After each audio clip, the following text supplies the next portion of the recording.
You're listening to The Assurance Show, the podcast for performance auditors and internal auditors that focuses on data and risk. Your hosts are Connor McGarity and Yusuf Mullah. Today we've got Ari Levien. Ari, thanks for joining us. Ari is the CIO and CRO at Peregrine Investment Managers, a boutique investment management firm in South Africa with operations in the UK. We met there over a decade ago when I was part of the internal audit team for what was an outsourced internal audit by one of the big four that I was working with at the time. And we spent quite a bit of time together talking about all things risk and audit and investment management and technology at the time. Thank you, Yusuf. It's a pleasure to be able to contribute. Hopefully there's some value that people get out of this. I've been the CIO at Peregrine for a decade. And before that, I was group IT manager for a decade. So I've been there a long time. And it's been very interesting through the financial crisis of 2008 and the world changing there. And then the world changing now with all of the emergency work from home that everybody seems to be doing. And so far, so good. You recently took on the role of Chief Risk Officer as well. What has that been like for you? It's been interesting. The reason for me taking on that responsibility is largely because we sold our stockbroking arm, and that really changed the risk profile significantly. It brought a more homogeneous level of risk to the remaining businesses in the group. They started off as a very small acquisition, which we made in about 2001. By the time we sold them, they were the largest broker on the Johannesburg Stock Exchange by value, volume, and number of trades. A very interesting business. Stockbroking businesses have got a very different risk profile to asset managers and wealth managers. And with that separation, or with that sale, the board felt, and I agreed with the board, that the bulk of the residual risk in our group was technology risk. The largest remaining subsidiary was Citadel, who are private client wealth managers. That business is entirely based on trust. It's about name, it's about brand, it's about reputation.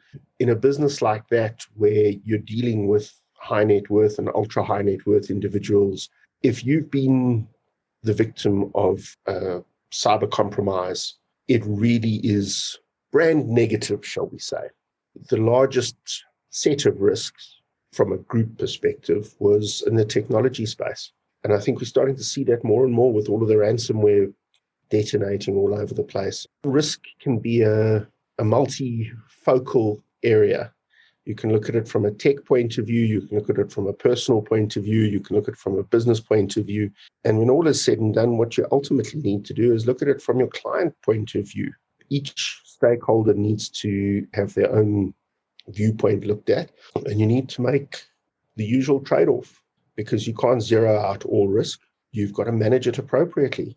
That's one of the big differentiators between different businesses, is that we all choose to manage our risk somewhat differently, and that gives clients with different risk appetites variety. The problem is it's a fight for information, because without information, you're not able to adequately assess what your risks really are. That's going to be one of the next big drivers moving forward, is how do you manage all of this information and transform that into something you can use. When we started working together, the discussions that we had around risk, and it was largely technology risk that we were talking about, but the discussions we had around risk were based on a very different operating environment back then relative to where we are now. In the old days, we used to say, don't write down your passwords. Nowadays, the opportunities are more virtual than they are physical. So you're better off having a long password and writing it down than having a short password and not. Strange enough, I actually would advocate writing it down. But treat each document where you write the password down with the value of what you're protecting. If you've got a bank account with $50,000 in it, and you write down the password for your internet banking, and that's the only thing that you need, treat that piece of paper like it's worth $50,000. That's not that difficult. But without doubt, short passwords, dictionary words, all of the things that we've been yelling about for the last 10 years, people are still using. And it's getting people compromised. a lot of, certainly in South Africa, we've seen it, some of the more traditional ISPs issue people with passwords and don't let people select their own. And the password is selected from a dictionary list. And that didn't go down well. A lot of their clients got compromised very quickly, very easily. And they've now subsequently changed that. Either write your password down, keep it somewhere secure and treat that as something valuable, or use one of the better password managers. There are plenty to go around. I'm not going to name names just for liability reasons, but the long and the short of it is, if you use any of the top 4 or top 5 password managers, you're going to be absolutely fine. And the truth is, every single piece of software, including password managers, has bugs. Most bugs are not exploitable, but many of them are. Just because you're using a top 5 password manager doesn't mean that they're not going to be compromised. It just means that the chance is less. It's like any other risk. You can take insurance to cover some. Others, you just have to be a little bit paranoid. With the proliferation of cyber compromise attempts globally and the heightened awareness among the public and various organizations about it, have you found your clients asking questions or seeking some sort of assurance about, what are you doing with my information? Absolutely. We've definitely seen an increase in that. And we've actually put together a document for clients that have been compromised, because a lot of the South African clients use mom and pop ISPs or second tier. They're still using them for their email accounts. They're not using Apple or Microsoft or Google, who really are the 3 that I would recommend as being your primary email provider if you're not using a corporate email system. An unholy number of them have been compromised, mostly at the ISP level. In some, it's because the ISP runs a web front end for the email systems, and those are not always kept as up to date as perhaps they should be. And so they can be breached without the client's password. In others, it's because the client password is pathetic. And sometimes that's the client's fault, and sometimes that's the ISP's fault. I certainly don't want to point fingers at anybody except the industry as a whole. Passwords really are dead and smelly. We should be looking for other methods. But clients are definitely becoming more savvy about it. The one very distressing thing is that over the last 3 years, in more than 50 cases, it's been a case of the client's been compromised. The first phone call they make is to us to say, your server's been hacked. They almost place the burden of proof on their providers, whether that's a financial service provider or banks or that sort of thing. South Africa's got a financial services C-cert. I sit on that C-cert, and across the board, all of the large and medium-sized organizations that participate have seen the same sort of thing. It really comes down to the clients being compromised and not wanting to believe it. I've seen that with a family member. It took quite a while to persuade them that they had been compromised and not the financial services organization. And that's going to take quite a bit of education to change, but it also puts quite a lot of pressure on organizations, because when you've got 1 or 2 clients coming to you saying, you've been compromised, you've got to prove to the client that you haven't. Now, imagine you've got 500,000 clients, all of whom have been compromised. Let's say that Google gets compromised, and one of the large organizations has got 500,000 clients that use Gmail, and they all come to the bank to say, you've been compromised. How do you prove that you're not? To tie this into audit and assurance, this is where having a trusted third-party opinion updated regularly can make a huge difference. We happen to use, in addition to normal internal audit, we use specialist cybersecurity pen testers and auditors. That's something that we've done religiously twice a year at least. If I could afford to do it more often, I would. And if I could afford to cycle between a number of different trusted partners, that would also be very valuable. Because everybody thinks differently, everybody works differently. And if organization A says we weren't able to find any holes, It doesn't mean that organization B might not be able to find anything. And actually, if everybody's security gets better, then we're all going to be better. But that third-party assurance makes an incredible difference, because you can sit down with a client or COVID, have a Zoom call with them or a Teams call, and you can say to them, we've got no indication. We've got automatic electronic auditing. We've got trusted third parties looking at this. We are as certain as it is possible to be, because let's be honest, anybody that says that they are completely certain that they haven't been compromised really doesn't. Yeah, that's a good time to say, check, please, I'm on my way out. We're as certain as possible that we haven't been compromised. And what we've done with some of our clients when we've had capacity in the team is we've actually assisted them and asked them if they want our help to look at it. First of all, we found that builds good client relationships. But I'm a very passionate believer that from a security point of view, this is not organization A's problem or organization B's problem. It's all of our problem. And until we can secure all of the home machines and every mom and pop organization can be running a reasonable level of security, there are going to be botnets that the bad guys can use to crack the more sophisticated things. And it really makes a big difference to everybody if we can change the general level of security and improve it. That, I think, is critically important, and that's something that we've tried very hard to work towards, collaboration with industry groups and that sort of thing. And for anybody that would like to, please get involved with the communities. Everybody can make a difference, whether it's writing documentation or recording presentations or just encouraging people to do the right thing. There's quite a few really good security consultants, and they seem to work quite well together as well. So talking about community, I know one of the guys that I used to work with back at Deloitte, Dominic White, is now at SensePost, which is part of Orange Cyber Defense.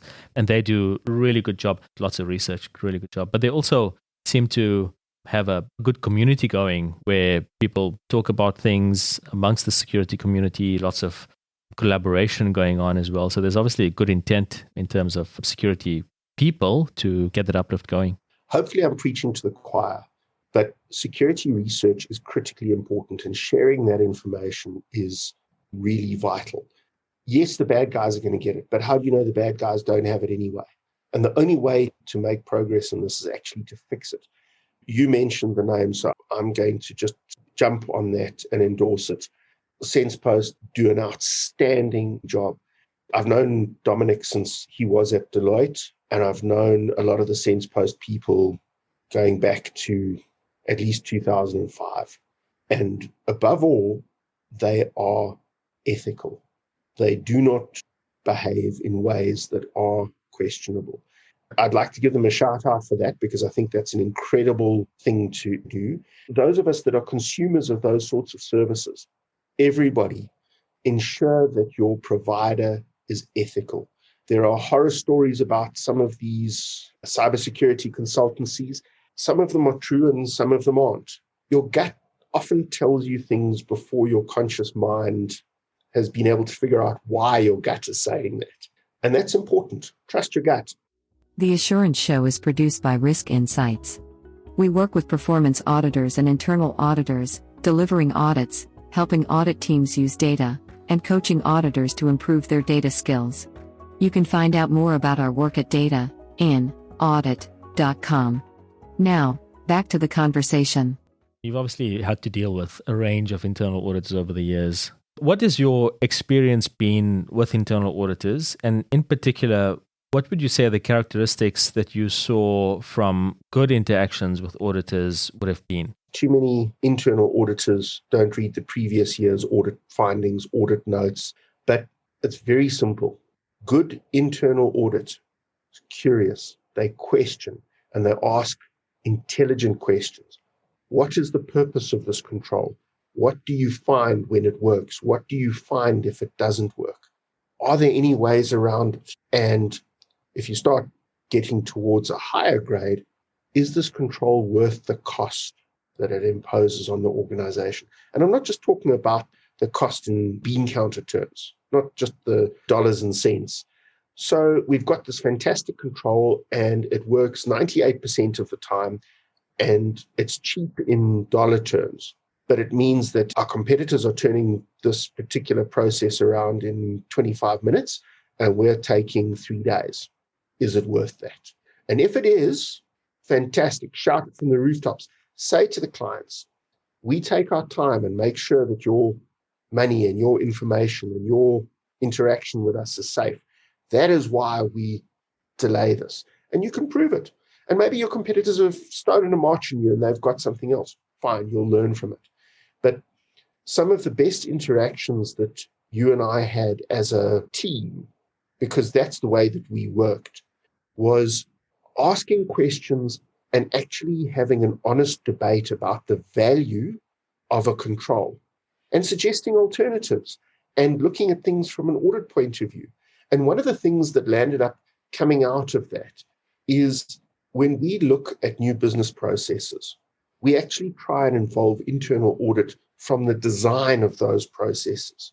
So from scratch, we look at what needs to be accomplished and we say, okay, guys, is this a process that we're going to need to audit? Does it contribute meaningfully in any way? Is there stuff that we need to look out for? Yes, fantastic. Internal audit, you need to be part of this. How can we build this process so that it is easy to audit and that when control A fails and we need to replace it with version 2, it is not going to take us a year's worth of process re-engineering and redoing software and retraining staff. It's the same as security. If you add it at the end, if you add audit at the end, it's much harder, it's much more expensive, and it doesn't work nearly as well.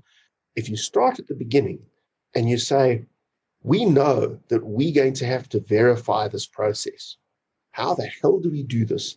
And what is a good way of making sure that internal and external audit and anybody independently can have the transparency that they need easily?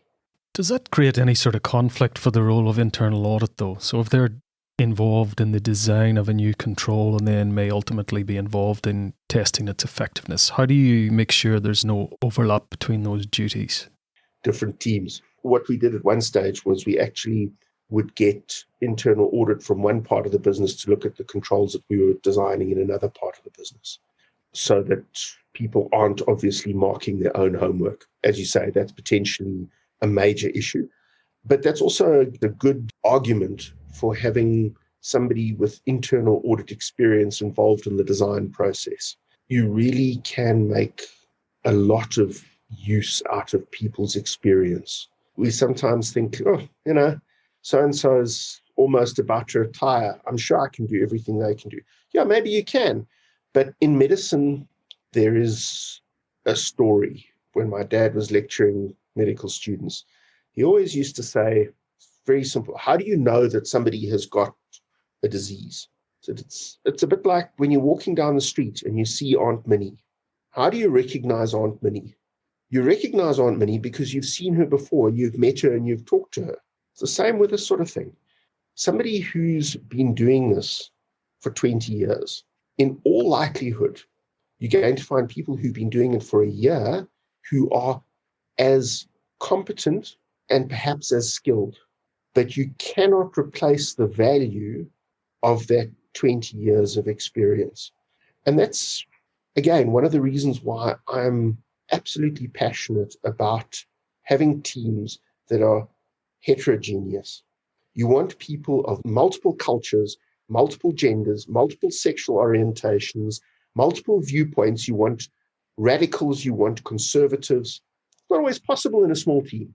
But the more diverse the set of viewpoints that you can have, provided that the people can trust each other and you can have honest interactions and debates, everybody lands up benefiting and you get a much better outcome. In South Africa, there's this thing about a white Afrikaner male culture. And you have it in the US with the Anglo-Saxon Protestants. And you've got it all over the world. Not to pick on the whites, but people tend to think the same because they've grown up in the same environment and they've grown up in the same background and they've got similar cultural identity. Groupthink. It's a groupthink. And that's where the hacker community, and I'm not talking about the malicious hackers, I'm talking about the security research community, has largely got it figured out.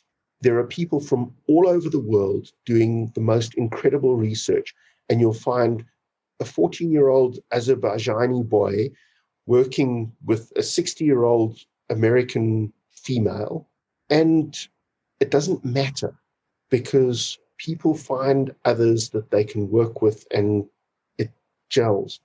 We've got to encourage that, especially on the audit teams, because if your audit team or your assurance team is comprised of the same sort of individuals who are in the company, makes for great relationships and very smooth sailing.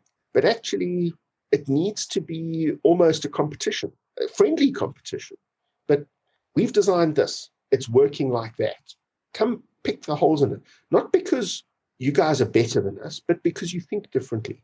And we all win from it. Audits without findings. And I'm not talking about massive adverse findings. I'm talking about audits that are, nothing to report. That's a waste of time and money. And everybody is landing up with a false sense of security. Because if there's one thing that we've got to learn from the cyber side of things, there are a certain number of bugs per 1,000 lines of code. That's just the way it is. It's humans writing this stuff. Humans make mistakes. Humans are designing business processes. We make mistakes. And the only way to get better at this is to improve it over time and iterate. There's an old software engineering saying that you throw version 1.0 of anything away. Microsoft heard that, and one of their products, I think they introduced version 5. It didn't help that particular product much. It was still the usual bug fest, but that's the same with everybody. It's the nature of how we do things, especially when it's something new. If it's something that hasn't been done before, we make mistakes. We've got to learn from them. If you look at the history of bridge construction, humans started building bridges probably 2,000-3,000 years ago, at least, from a real structural point of view. If you Google for the Galloping Bridge, that was in the 1940s. So over 2,000 years worth of bridge building experience, largely modern mathematical methods, modern engineering understanding, modern materials, we still got it wrong. Yeah, so there was a bridge in Cape Town that was being built, and they decided that they're not going to build it from one side to the other.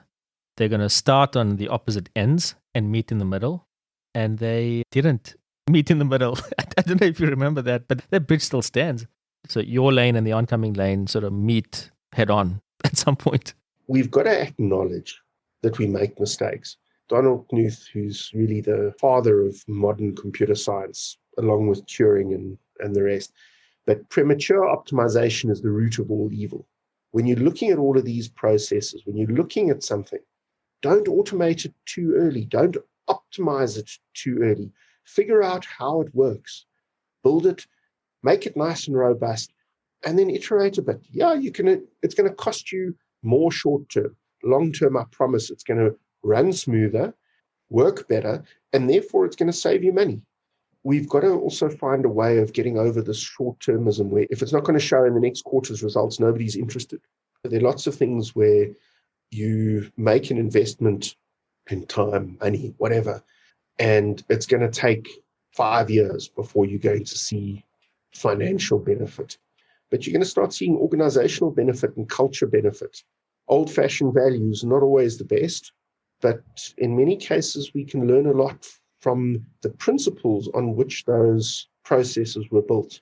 We've got to move past box ticking and move to how is this process adding value? Where is it adding value?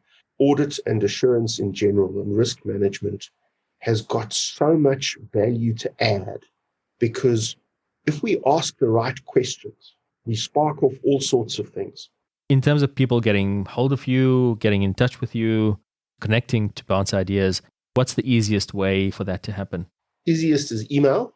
I'll give you my personal email address, which is going to show just how long I've been using Gmail because I've actually got levien@gmail.com. Right. Levien @gmail.com.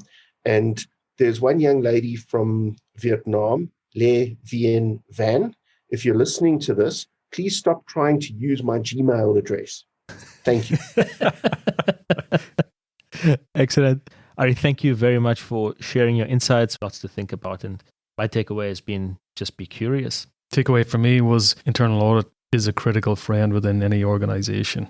As long as the business and internal auditors are working towards the same overall objective, then you'll get better value all around. Absolutely. Thank you for having me. If you enjoyed this podcast, please share with a friend and rate us in your podcast app. For immediate notification of new episodes, you can subscribe at assuranceshow.com. The link is in the show notes.